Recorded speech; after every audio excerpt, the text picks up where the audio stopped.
Saudara, Partai Demokrat membantah misinformasi yang menyeret nama Presiden ke-6 Republik Indonesia Susilo Bambang Yudhoyono dalam kasus ijazah Jokowi. Melalui pernyataannya, Ahmad Khoirul Umam, Kepala Badan Riset dan Inovasi Strategis Partai Demokrat, membantah SBY jadi dalang di balik kasus ijazah Jokowi. Demokrat menyebut misinformasi tersebut bisa merusak reputasi dan ruang demokrasi. Karena itu Demokrat akan mengambil sikap tegas terhadap politik fitnah karena jika dilakukan pembiaran maka tatanan demokrasi tidak akan sehat. Langkah tegas yang akan diambil yaitu dengan melayangkan somasi terhadap sejumlah akun di media sosial yang diduga jadi dalang penyebar fitnah. Sebelumnya, pertama, Pak SBY tidak terlibat dan tidak pernah berada di balik isu ijazah Pak Jokowi.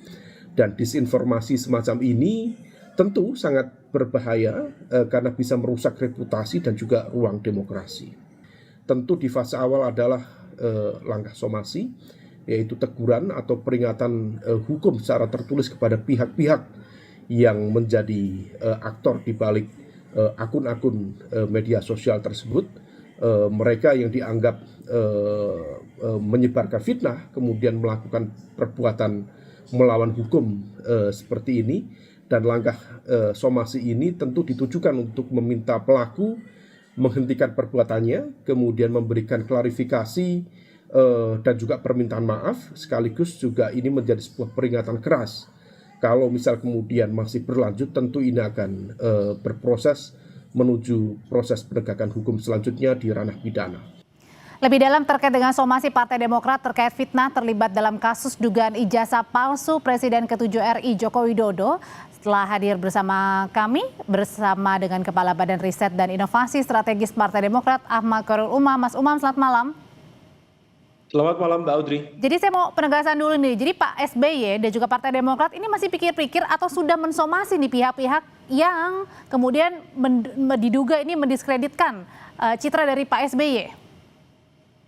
Ya, Mbak Audrey, proses somasi sudah mulai dijalankan karena bagaimanapun juga itu adalah langkah tegas dalam konteks tabayun sekaligus juga klarifikasi secara hukum, sehingga dalam konteks itu adalah peringatan keras secara tertulis dalam proses hukum diberikan, dengan harapan tentu yang bersangkutan akun-akun yang tentu dalam sistem ini kita harapkan juga Komdiji dan lain sebagainya memiliki sistem yang bisa mendeteksi secara akurat siapa pihak-pihak yang berada di balik akun-akun tersebut, dan kalau misalnya kemudian itu sudah didapatkan secara clear, proses somasi berjalan, dan kalau misal tidak ada respon secara positif, tentu proses hukum akan dijalankan.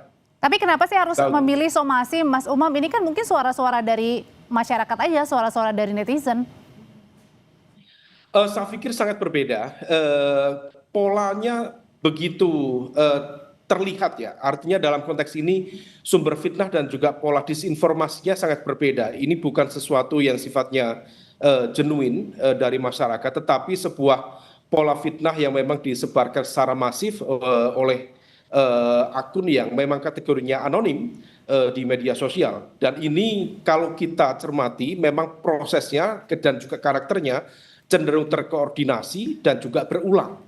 Nah, oleh karena itu kita mencermati ini, disinformasi ini cukup berbahaya karena bisa merusak tadi reputasi juga ruang demokrasi. Jadi sangat karena mengganggu sekali. Kita melihat proses itu dan juga mengambil sikap diam, Mbak Audrey. Oke, jadi Pak SBY ini merasa sangat terganggu sekali, Mas Umam.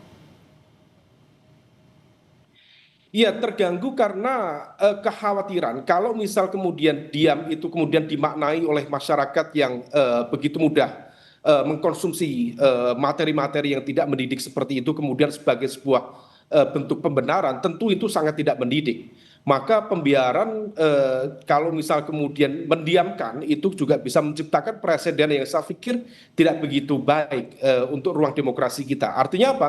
Membiarkan ruang politik fitnah menjadi normal. Nah, ini yang kemudian proses pembelaan ini betul-betul dalam konteks di satu sisi memang ada aspek reputasi, bicara kehormatan, tetapi juga ada ruang pendidikan politik yang juga harus dilakukan, bahwa di dalam konteks ini kebebasan berekspresi tetap memiliki koridor yang kemudian memiliki fatsun yang clear di dalam berdemokrasi, kemudian dalam konteks penegakan hukum, dan kemudian harus ada patokan yang dijadikan sebagai ruang dalam kita berekspresi di situ. Oke, kalau disebut tadi politik fitnah, kalau gitu Partai Demokrat sendiri menduga-duganya ini orang-orang yang kemudian tadi ya memainkan peran narasi di balik media sosial ini adalah orang-orang yang pro akan Presiden ke-7 Joko Widodo, atau orang yang memang benar-benar netral begitu yang hanya bersuara saja di media sosial? Kita tidak melangkah sampai spekulatif sejauh itu, karena itu nanti menjadi ruang yang lebih jauh lagi. Tetapi bahwa akun-akun yang kemudian berkembang, kadang juga merebak secara sporadis, memang angkanya, view-nya tidak terlalu besar. Kadang itu ada yang sampai ribuan, bahkan di angka 10.000, dibanding dengan angka-angka yang pemberitaan mungkin bisa sampai jutaan dan lain sebagainya. Tetapi sekali lagi bahwa fitnah itu kalau misalnya kemudian dibiarkan, dia kemudian bisa menjadi sebuah menjelma menjadi kebenaran baru yang kemudian tentu tidak mudah untuk kemudian diklarifikasi. Nah, di dalam konteks ini adalah bagian dari civic education kita, bahwa negara harus diatur dengan rule of law, bukan rule of noise atau rule of rumors. Nah, oleh karena itu informasi palsu bisa lebih cepat dari peredaran fakta, dan kita ingin memangkas rantai itu. Nah, ini adalah bagian dari ikhtiar sekaligus juga klarifikasi supaya kemudian asumsi, prasangka yang berkembang yang tidak produktif secara politik, secara demokrasi bisa segera dihentikan, dan kemudian kita melangkah pada hal-hal yang jauh lebih produktif ke depan. Tapi Mas Umam, selain mensomasi begitu, apa pembelaan dari Partai Demokrat ketika tadi Mas Roy Suryo ini kan dekat sekali dengan Partai Demokrat, kemudian juga ada kuasa hukum Mas Roy Suryo, salah satunya Pak Denny Indrayana yang juga adalah Partai Demokrat, kemudian belum lagi beberapa kader-kader Partai Demokrat juga mendorong nih agar dibuka saja ijazah yang supaya clear, supaya jelas ini tidak ada lagi tudingan-tudingan ijazah palsu atau dugaan ijazah palsu Pak Jokowi.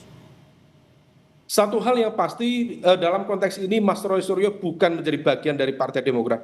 Beliau menjadi partikel bebas yang sangat terpisah secara organisir, secara struktural dengan partai. Nah, di saat yang sama, kalaupun kemudian ada elemen-elemen yang kemudian memberikan dukungan, tentu ini menjadi sebuah pola relasi yang sifatnya profesional mereka, dan kita tidak tahu menahu dan kemudian betul-betul terpisah. Apa yang disampaikan beberapa kalangan profesional di bidang hukum, misalnya Mas Refy Harun misalnya, sempat menyampaikan cukup manusiawi ketika ada satu dua pihak yang kemudian menghadapi sebuah proses hukum, dan kemudian siapa yang terpikir untuk dimintai bantuan, tentu lingkar dekat yang barangkali dulu memiliki hubungan yang cukup intens. Nah, di dalam konteks itu, proses pertemanan lama yang barangkali menjadi bagian dari koneksi, yaitu hak masing-masing.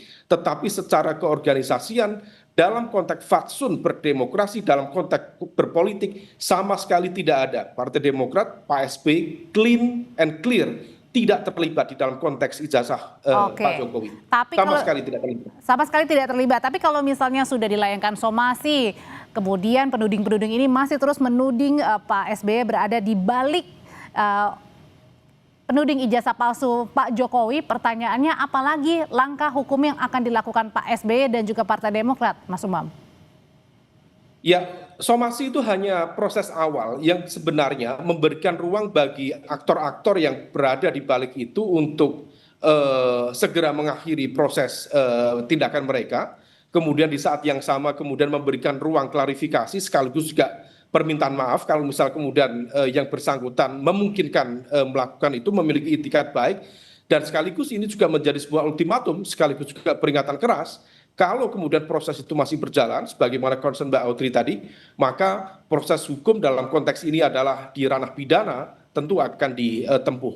Nah, oleh karena itu proses hukum nanti akan di follow up oleh tim hukum, tentu seiring dengan proses investigasi. Sampai berapa lama Mas Umam follow up-nya atau somasi ini berjalan? Bagaimana, Mbak Adri? Iya, sampai berapa lama somasi ini berjalan, memberikan waktunya berapa lama? Kita tidak membatasi dalam konteks time frame yang kaku, tetapi proses ini kita gulirkan secara secara natural.